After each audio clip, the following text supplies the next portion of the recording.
오늘도 오늘 예수님의 그 죽음 앞에서 뭘 깨뜨려요? 향유를 깨뜨리는 이 지금 마리아의 이야기를 우리가 듣게 되지요. 향유를 깨뜨린다. 여러분, 향유를 깨뜨림으로써 예수님의 그 지금 장례를 준비하는 이 모습을 우리가 보게 됩니다. 여러분, 이 지금 향유를 깨뜨리는 이 사건만 12장만 보면 잘 이해가 안 가지요. 근데 11장에 뭐가 있었어요? 나사로를 살리는 일이 있었습니다. 그러니까 11장과 12장을 연결해서 보면 우리가 12장의 이 이야기가 왜 갑자기 나오는지를 우리가 좀 이해하는 데 도움이 돼요. 그러니까 성경은 사실 통으로 읽어야 이게 이해가 됩니다. 장을 자꾸 끊어서 읽고 장에서 장으로 자꾸 이렇게 우리가 설교를 하다 보니까 그냥 12장은 이렇게 독립된 이 장이야 라고 이제 생각하기 쉽지만 사실 11장과 연결되는 내용으로 지금 가고 있는 거지요.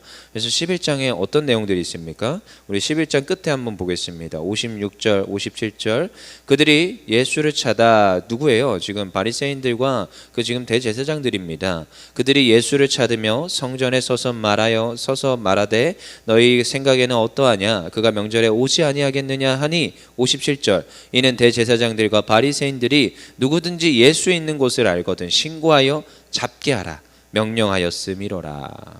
지금 이제 예수님이 말하였던 수많은 그 말씀들에 이미 증거가 나타난 거지요.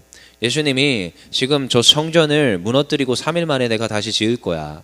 내가 죽지만 다시 살아날 거야. 이미 예루살렘 입성 전에 몇 번이고 예고하셨습니다. 다른 이제 복음서들의 근거에서 보면, 여러분, 그러면 이미 예수님께서 다시 살아날 것이라는 것을 수없이 말했는데 지금 나사로를 살림으로 그 증거가 명명백백해졌어요. 누가 살아났어요? 나사로가 살아났거든요. 지금 나사로가 지금 살아서 돌아다니고 있습니다. 우리 9장을 봤지만 9장 12장에 지금 9절 아까 안 읽었는데 9절에 보니까 뭐라고 써 있어요? 12장 9절에 유대인의 큰 무리가 예수께서 여기 계신 줄을 알고 오니 이는 예수만 보기 위함이 아니요 죽은 자 가운데서 살리신 나사로도 보려 함이라. 지금 누구를 보려고 오는 거예요? 나사로 보려고. 지금 수많은 이들이 이 지금 산 증인을 지금 보러 오고 있는 거예요. 어디예요? 예루살렘에 지금 지금 수많은 이 기적이 일어나고 있는 지금 이 베다니로 지금 몰려드는 거고, 어차피 또 지금 예루살렘으로 지금 가는 그 길인 거예요. 6월절이 다가오기 때문에. 그러니까 지금 이런 일들이 계속 일어나니까 지금 바리새인들과 대제사장들은 위기 의식을 느끼기 시작했습니다. 누구를 잡아 죽이자? 예수를 잡아 죽이자. 그럼 빨리 죽여야 된다. 이러면 우리의 지금 지위와 우리의 자리가 위태롭다라는 거예요. 그러니까 지금 11장 57절에 뭐가 내려지는 거예요? 지명수배가 내려지는 겁니다. 그래서 대제사장들과 바리새인들이 누구든지 예수를 아는 곳을 있거든 신고하여서 잡게 하라. 이미 지명수배가 떨어진 상태입니다. 그 가운데서 지금 예수님이 어디에 오는 거예요? 지금 예수님이 나사로를 달리 살린 그곳으로 또다시 오게 되는 거죠. 우리 12장 1절 보겠습니다. 시작. 6월절 엿새 전에 예수께서 베라니에 이르시니 이곳은 예수께서 죽은 자 가운데서 살리신 나사로가 있는 곳이라. 어디 갔다가 좀 다시 오신 거예요. 2절 읽어볼게요. 시작. 거기서 예수를 위하여 잔치할세 마르다는 일을 하고 나사로는 예수와 함께 앉은 자 중에 있더라. 아멘. 그치요. 지금 나사로도 함께 이 지금 잔치 가운데 있는 겁니다. 지금 무슨 상황인지를 모르고 얘네들은 뭐 하고 있어요? 잔치를 하고 있어요. 여러분, 지금 이게 지금 생명의 위협과 지금 죽음의 위협 앞에 있는 거예요. 사실 예수님은 수많은 이들이 지명수배를 때리고 지금 수많은 이들이 예수를 찾으려고 지금 혈안이 돼 있는 상황입니다. 근데 지금 그 상황 가운데 지금 뭐 하고 있어요? 태평하게 숨어서 노는 것도 아니에요. 지금 잔치를 하고 있어요. 대단하지요. 여러분, 어쩔 수가 없습니다. 증인이 있는데 어떻게 해요? 지금 죽었다가 지금 살아났어요. 지금 놀라운 기적이 눈앞에 떡하니 있습니다. 그러니까 이건 잔치를 벌일 수밖에 없어요. 그들이 지금 죽음이 두렵습니까? 지금 예수와 함께하는 이들이 죽음이 두렵겠습니까? 두렵지 않습니다. 왜요? 지금 말씀대로 이루어졌어요. 이 놀라운 일들이 이루어졌습니다. 그러니까요, 지금 잔치를 벌이는 거예요. 저자가 죽었다 살아났다. 예수님이 말하셔서 지금 예수님이 지금 수많은 병들도 고쳤는데 죽은 자도 살렸다는 거예요. 그러니까요, 이들은요 지금 불에 지금 뛰어들라고 해도 뛰어들 판인 거예요. 그러니까 지금 어떠한 지금 믿음으로 이들이 지금 잔치를 하고 있는지를 여러분 생각을 하셔야 됩니다. 11장을 보면 12장에 있는 이 기이한 현상이 이해가 돼요. 3절 읽어볼게요. 시작. 마리아는 지극히 비싼 향유 곧 순전한 나드 한 근을 가져다가 예수의 발에 붓고 자기 머리털로 그의 발을 닦으니 향유 냄새가 집에 가득하더라. 그럼 마리아가 그의 지금 예수님의 말씀대로 이루어진 그 모습을 보고 여기 있는 사람들은 지금 제정신이 아닙니다. 여러분, 근데 마리아가 이 하는 행동도요, 어찌 보면 제정신이 아니지요. 이 지금 향유 한 나드를 가져다가 지금 뒤에 가면 이제 가격도 책정하지요. 300데나리온. 여러분, 1데나리온이 한 장정이 하루를 벌어서 드리는 돈입니다. 300일을 꼬박 아무것도 안 쓰고 모아야 되는 돈인 거예요. 근데 여러분, 1년 동안 아무것도 안 쓰고 모아 보셨습니까? 어마어마한 돈인 거죠, 값어치가. 근데 지금 이 값어치를 어떻게 해요? 예수님께 지금 깨뜨려서 그분께 지금 드리는 게 지금 여러분 기적이 일어난 상황이란 말이에요. 죽었다가 사람이 살아났어요. 지금 말씀대로 이루어졌어요. 특별히 말씀을 귀담아 듣는 거예요. 누가요? 마리아가. 지금 마리아는요, 말씀을 듣는 자입니다. 여러분, 여기에서도 여전히 뒤에 있는 제자들은 말씀을 안 들어요. 제자들은 예수님을 따라다녔는데도 말씀을 어떤 건 듣고 어떤 건 안 듣습니다. 여러분, 그거 아십니까? 사람들은 말씀을 듣는다고 하지만 자기가 듣고 싶은 말씀만 듣습니다. 저도 그럴 때가 있더라고요. 저도 뭔가에 집중하고 있으면 다른 사람의 말이 잘 안 들려요. 옆에서 막 뭐라고 하잖아요. 이럴 때 있습니다. 시끄러워. 이럴 때 있습니다.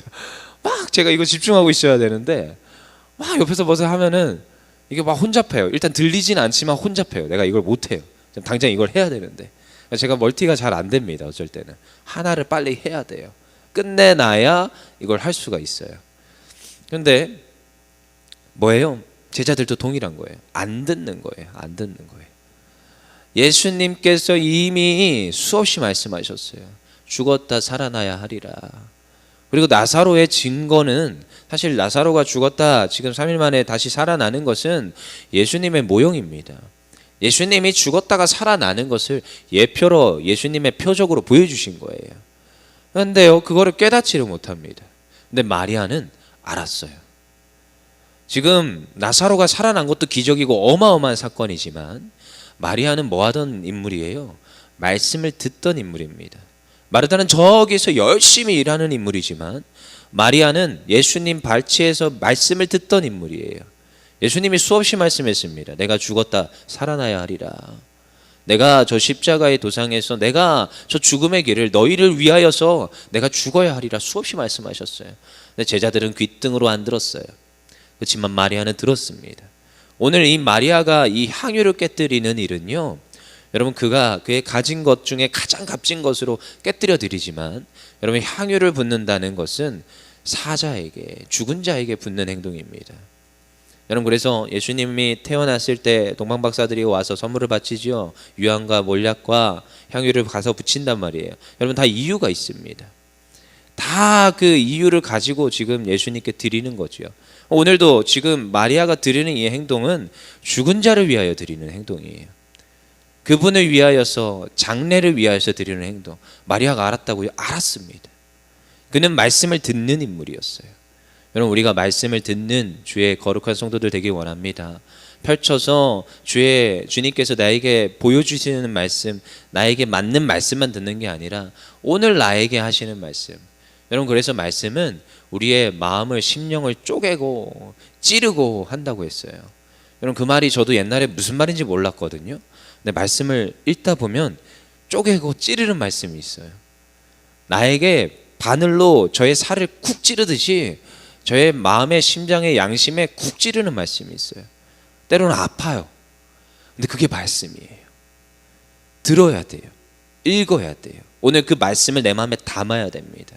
오늘 하나님이 나에게 무엇이라 말씀하시나 또 듣는 거예요. 근데 마리아는 그걸 놓치지 않고 들었습니다. 예수님의 발치에서 들었어요. 자기가 너무 소중하게 여기고 너무 사랑하시는 그 예수님이 죽음의 길을 간다고 할 때 흘려듣지 않고, 누구 제자들처럼 흘려듣지 않고 똑바로 들었어요. 그래서 그가 가장 소중히 여기는 그 향유를 깨뜨리는 거예요. 왜요? 말씀을 들었기 때문에. 그러면서 제자들의 믿음 연약한 말들이 나오죠. 또 가룟 유다가 나오네요. 어제 유다서를 봤는데 4절 읽어볼게요. 시작. 제자 중 하나로서 예수를 잡아줄 가룟 유다가 말하되, 그가 말합니다. 이 향유를 어찌하여 300데나리온에 팔아 가난한 자들에게 주지 아니하였느냐 하니. 6절 읽어볼게요. 시작. 이렇게 말하면 가난한 자들을 생각함이 아니요 그는 도둑이라. 돈깨를 맞고 거기 넣는 것을 훔쳐가미로라. 주여 주여. 이 가룟 유다에 대한 표현들이요 예사롭지 않지요. 성경에서는 너무 슬픕니다. 그래서 얼마 전에도 한 청년이 와서 가룟 유다에 대해서 너무 성경에서 왜 그렇게 기록했냐고 하면서 저한테 따지는 청년도 있었어요. 실제로 일어나는 일들입니다. 제가 말을 만들어내지 않아요. 실제로 우리 율정교회에 있는데 와서 저한테 질문을 합니다. 그래서 그거는 좀 이제 오해가 있는 것 같다. 그렇지만 하나님께서 또 가룟 유다도 필요해서 또 그렇게 쓰시는 거 아닐까. 근데 악한 도구로 또 쓰셨다는 거예요.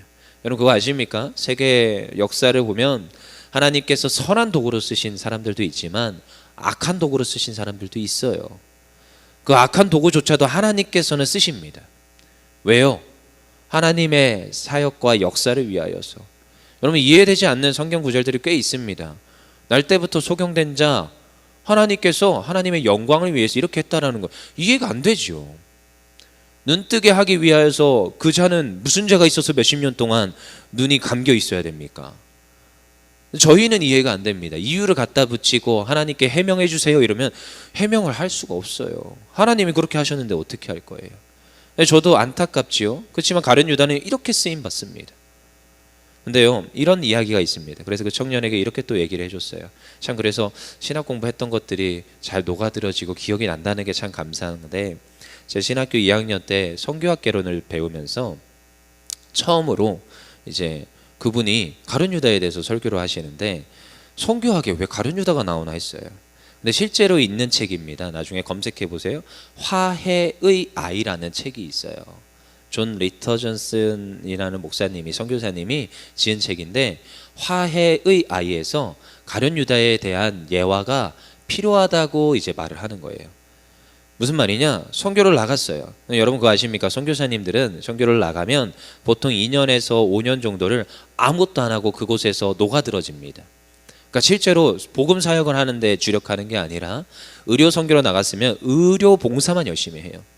왜요? 그들에게 텃세가 일어날 수도 있고 선교를 괜히 어물쩍했다간, 그리고 또 이제 외국인이니까 또 이렇게 멀리하는 경향이 있고, 그러다 보니까 복음이 못 들어가게 되는 경우가 있습니다.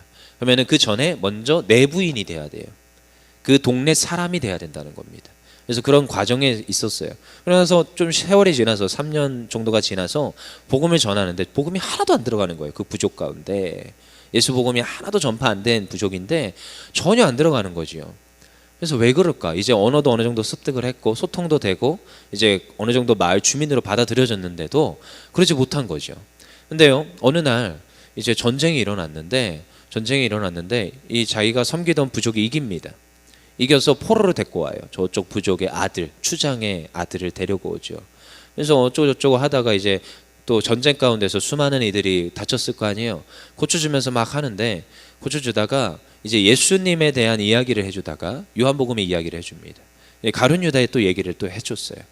그러니까 예수님에 대한 이야기를 이제 들려주니까 스토리로 들려주는데 이제 거기에서 이 사람들이 박수를 치는데 예수님이 죽었다가 살아나신 것에 박수를 치는 게 아니라 가룟 유다가 예수님을 배신하는 거에서 박수를 치는 거예요.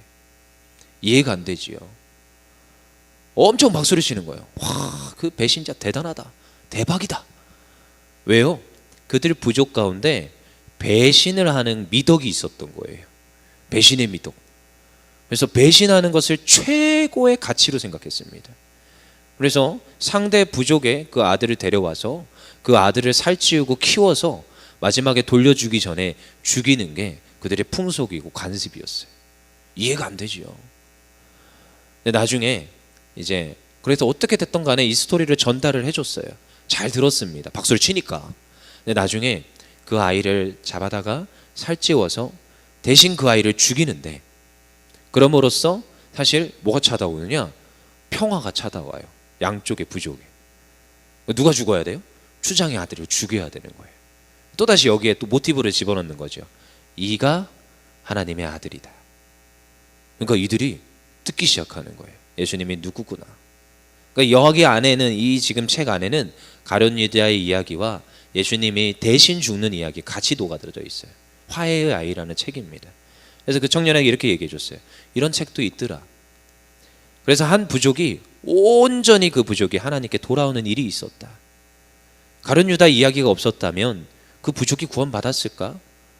라고 저는 질문을 했습니다. 그랬더니 이 친구가 이해를 하더라고요. 또 그럴 수도 있겠네요.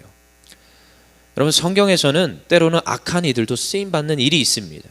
실제로 역사가 190년이 지나서도 여전히 어떤 부족에게 가룟 유다를 통하여서 복음이 증거되고 들어가게 되는 경우가 생기더라는 거예요. 그럼 우리는 알 수 없지요, 하나님의 계획을. 하나님께서 이걸 예비하셨나? 저희는 모릅니다. 근데 역사가 지나고 나서 보니까 또 필요하더라는 거예요. 너무 안쓰럽고 안 됐지만 그의 역할이 정말로 안 태어났으면 좋겠다라고 성경이 기록하지만 여러분, 이런 이야기가 또 있다라는 거지요. 그래서 뭐예요? 가룟 유다를 이렇게 말합니다. 도둑이라 돈깨를 맞고 거기 넣는 것을 훔쳐가미로라. 이런 지금 성경의 평가를 듣잖아요. 근데 여러분, 우리가 가룟 유다의 자리에 서는 것이 아니라 어떤 자리에 서야 됩니까? 마리아의 자리에 서야 됩니다. 누구의 자리요? 여전히 말씀을 듣는 자리. 물론 예수님은 이미 죽었다 부활하셨기 때문에 여러분들이 장사를 준비할 필요는 없습니다. 하지만 여러분, 예수님께 어떤 믿음으로 드려야 돼요? 나의 것을 깨뜨려 드리는 믿음이 있어야 됩니다. 여러분, 이렇게 설교했더니 누가 제가 적금을 깨뜨려야 되나요? 안 그래도 됩니다. 그게 아닙니다. 뭘 깨뜨리라고요? 삶을 깨뜨려라. 여러분들의 삶을 깨뜨리셔야 됩니다. 여러분들의 소중한 삶이지요. 여러분, 시간을 깨뜨리셔야 되고요. 여러분들의 삶을 깨뜨릴 수 있어야 돼요. 하나님께서는 오늘도 우리에게 요구하세요. 너의 삶을 드려라. 그래서 로마서 우리 12장 1절 기억하십니까?